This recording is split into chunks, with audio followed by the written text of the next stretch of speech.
Oh my god, no, no. Oh my god, it's getting closer. It's getting closer. Oh no. Oh no. Dum dum.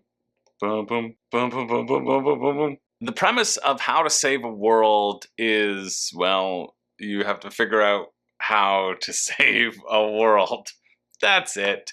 There is this asteroid that is moving towards a planet, the planet of Alaria, herefore referred to by its given name, Earth, and you have to save the inhabitants before the asteroid smashes into the world.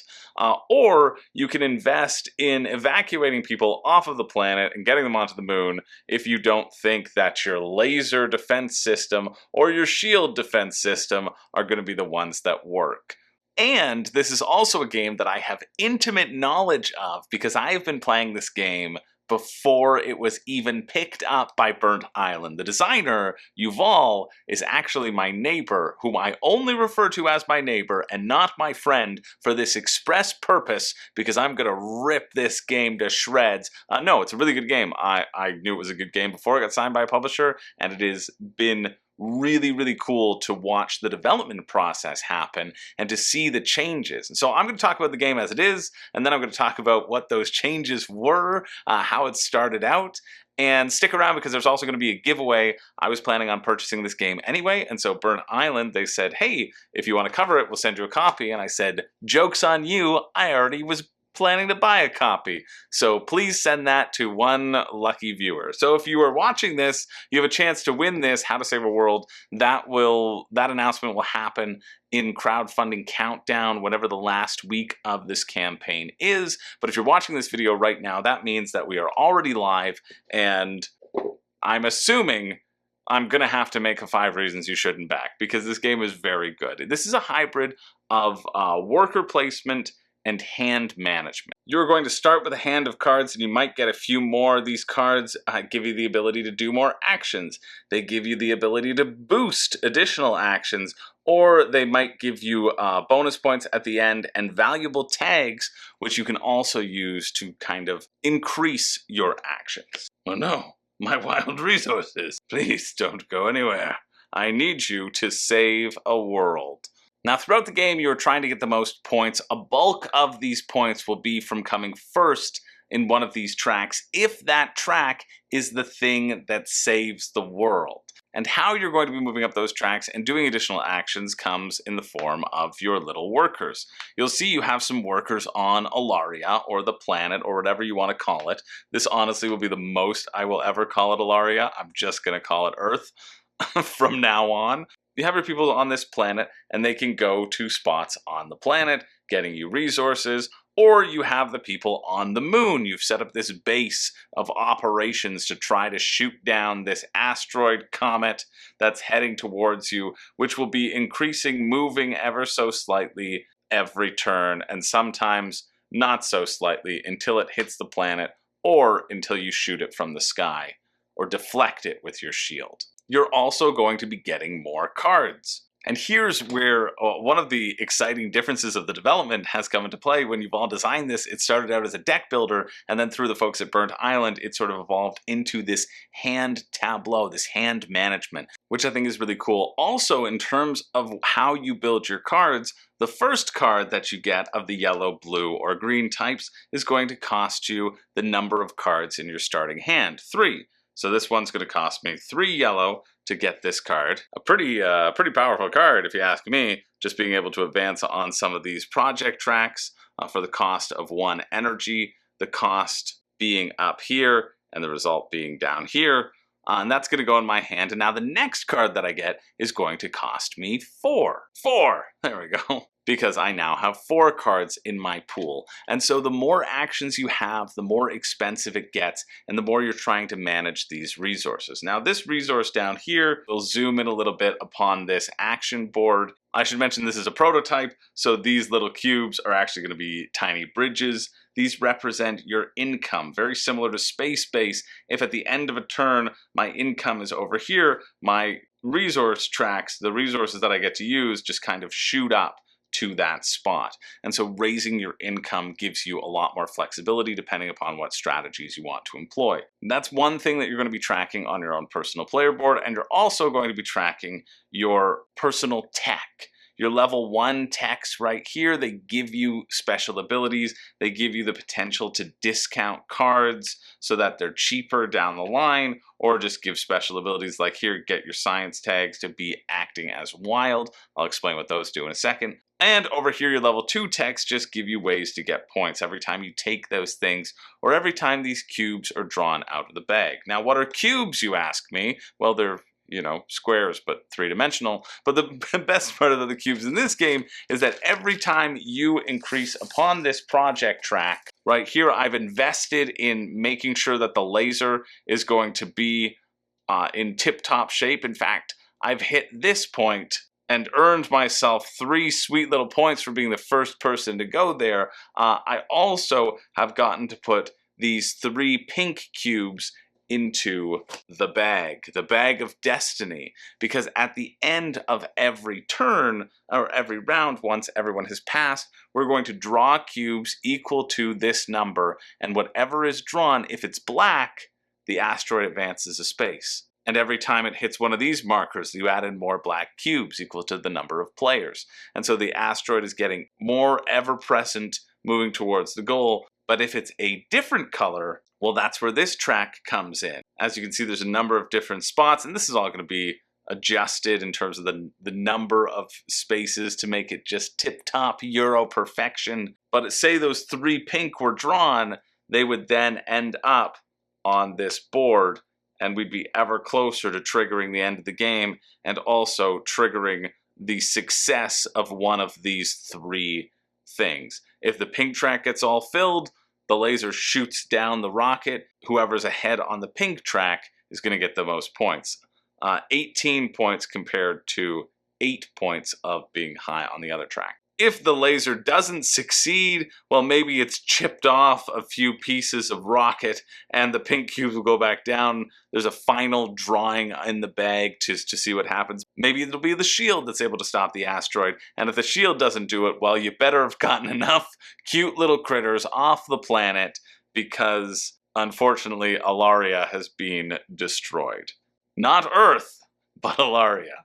That's the main overview of the game, but the excitement of it comes from, I don't know, everything. I've been really enjoying this game. As the asteroid moves along, you're going to unlock even more powerful spaces to go on the moon, giving you some variability of these spaces. You can send your people across a shuttle to the moon in order to take additional actions, because you only have 3 workers and you want to go everywhere. And maybe you don't need those resources. Maybe your resource generation is really good and you want to use these specific projects, like developing the laser or developing the central defense system or researching more abilities and increasing the things that you can do that are special and unique to you. The other cool thing about this worker placement is that depending upon where you place your workers, there might be this little rocket symbol, which means that your little workers migrate to the opposite world at the end of the round. Maybe you want to load up on permanent tags that you can put on your player board to increase the efficacy of some actions. You'll see up in the moon area, you can do 1 movement of laser, which will cost you a certain number of resources, depending upon where you are on the track. That costs me 2 resources to move up. Or I can use this one and use all of my moon tags. These moon tags down here, I flip them over, I exhaust them. I also discard this card, which has a moon tag on it down here.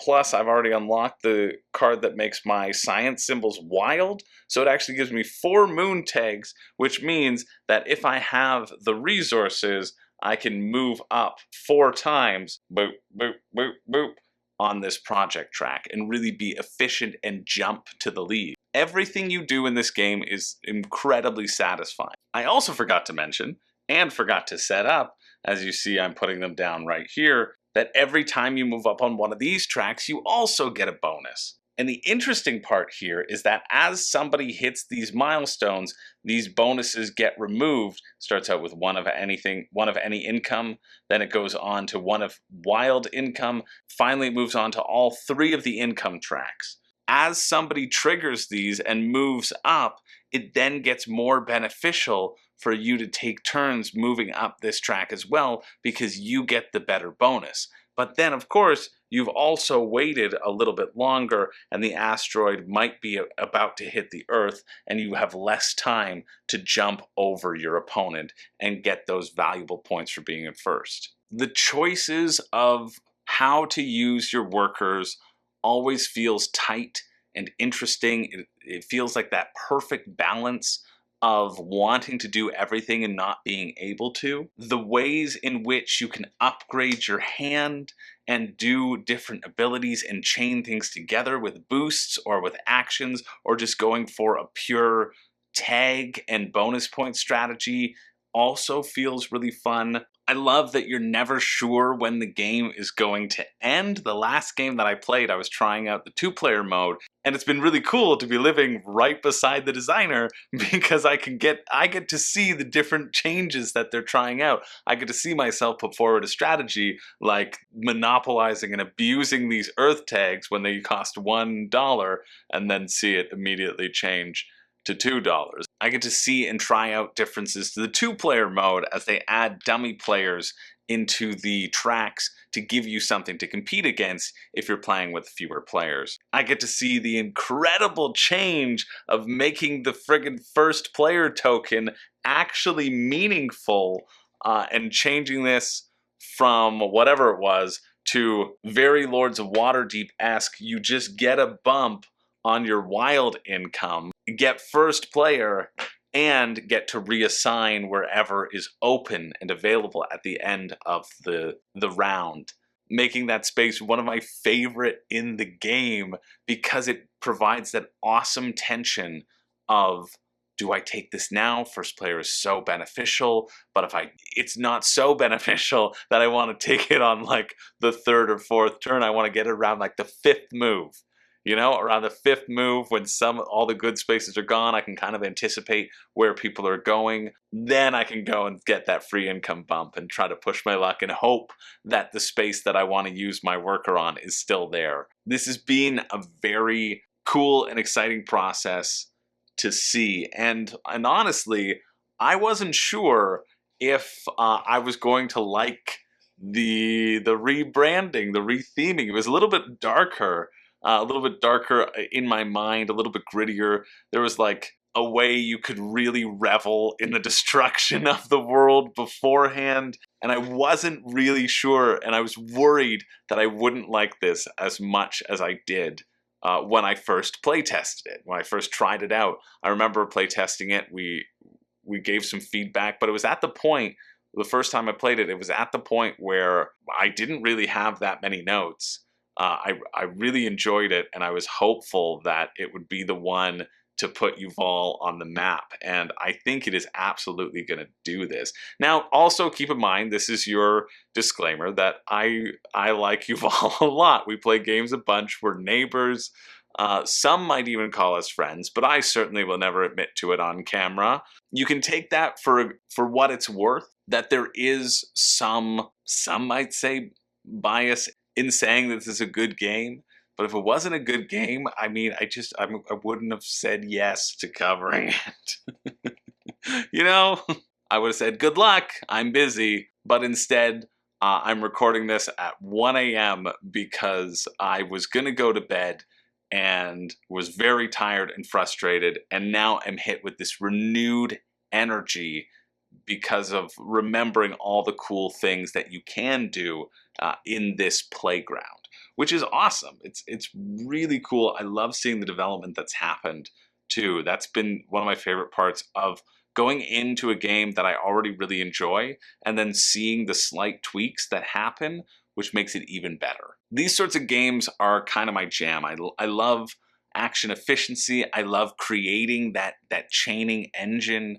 I really love that the first time I played, I thought, okay, I'm gonna go all in on these yellow cards. And it worked well, and I could take as many turns as I wanted while everybody had to wait and watch me so that I could get all the attention around the table. But then being able to try different strategies and being able to enjoy my turns and enjoy boosting my turns as well and manipulating things using my tech and my tags is very exciting. There's a real great element in this game of, do I do it now or do I save up and do I do it later?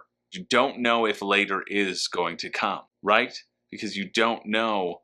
Oh, that's what I was saying, and then I got sidetracked with excitement. Yeah, we were sitting around here, and I thought the game was going to end for sure, and we were trying to optimize our points in that 2-player game, and then it didn't end because we drew so many of the cubes that were in the bag and none of the black ones. And that was a really exciting moment. And I like that this game can provide that exciting moment, that uncertainty of if the game will end or not. Like, I think that was an anomaly, right? But that it gives you the opportunity for these anomalies, I think is really cool.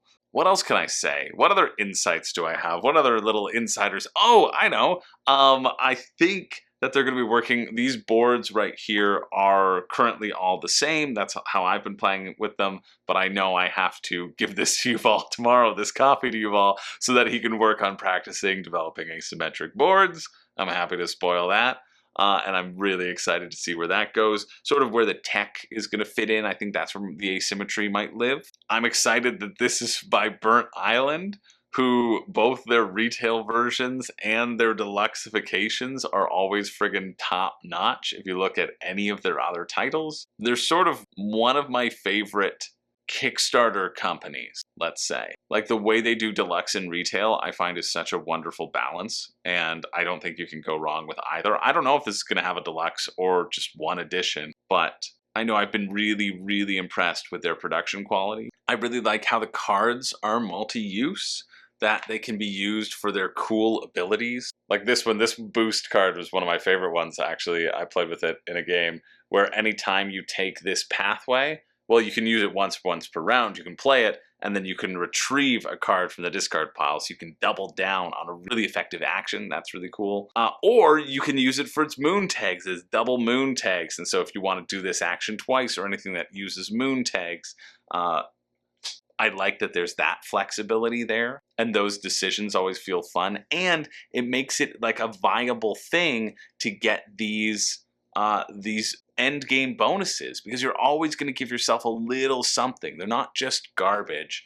They're actually usable, and they're meaningful to be put into your hand and into your possible options. I don't know what to tell you. I really like this game. I'm going to have to refrain from giving it a score because it's a pre-production copy and the designer's my neighbor. But like, I'll say this to sort of top it off, that this is a game where normally for reviews, I play the game as much as I need to in order to do a review. Like, I don't have that much time. I don't have excess time to play a game more times than I absolutely need in order to be able to do a full and sound review.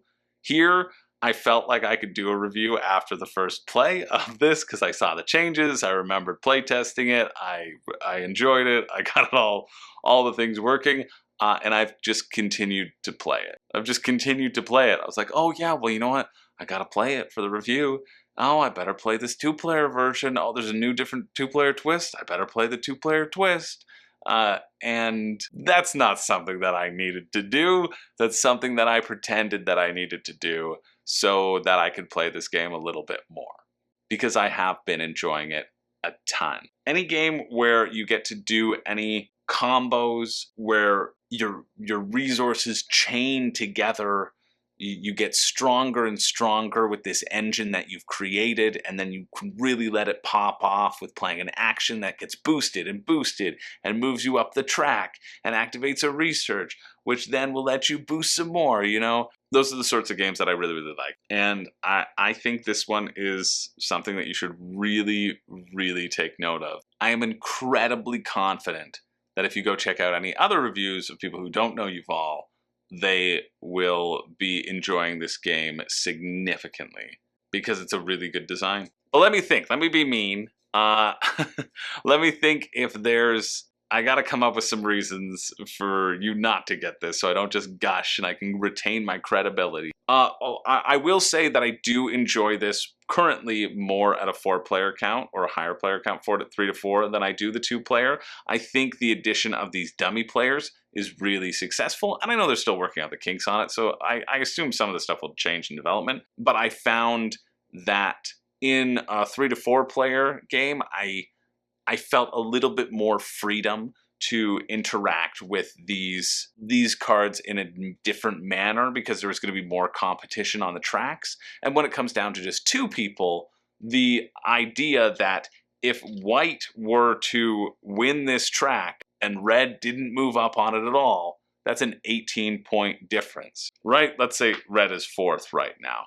That's an 18-point difference and actually a 36-point swing. And when the top scores are usually like 60 to 66, that's a lot of points. It kind of forces you down a path and you get this little Cold War moment of when do you pull the trigger and move up on the track. And not that that is a bad thing, but if you're just playing it at a 2-player, you'll want to consider that, and if that's your jam. I think for me, I really liked the flexibility of the different tracks of moving up and having like 2 or 3 people contribute to the same thing and feel like, okay, we're really just going on an evacuation strategy, and then either you follow that curve. You kind of have to follow the curve anyway, but that's definitely one thing to take note of. I also found myself forgetting to put the cubes in the bag, but it's open information. If you ever forget to put the cubes in the bag, you can just, look in the bag and see how many cubes are in there, how many steps are there.